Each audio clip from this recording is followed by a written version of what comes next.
คำศัพท์ N4 โซโนบิรุวะจุดเนียริมัสคันจิตัวนี้อ่านว่าอะไรมีจิคุชิคาคุ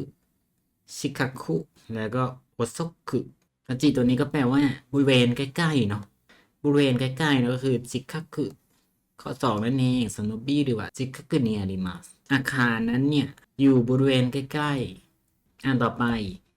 คันจิตัวนี้อ่านว่าอะไรโตะเทนนิสโอชิมาชิตะเล่นเทนนิสกับใครเนาะมีโอโตโฮโตะอันนี้อิโมโตะแล้วก็อันนี้คำตอบก็คือข้อที่สี่นั่นเองอันนี้โตะเทนนิสโอชิมาชิตะเล่นเทนนิสกับพี่ชายส่วนโอโตโตะคือน้องชายเนาะอันนี้พี่สาวแล้วก็อิโมโตะน้องสาว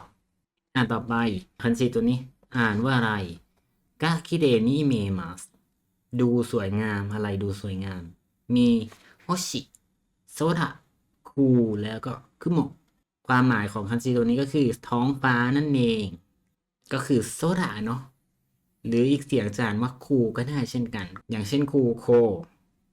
สนามบินโซดะกะคิเรนิเมียมัสท้องฟ้าดูสวยงาม ส่วนข้อหนึ่งโฮชิอันนี้จะเป็นดวงดาวเนาะคุโมะก็คือเมฆนั่นเอง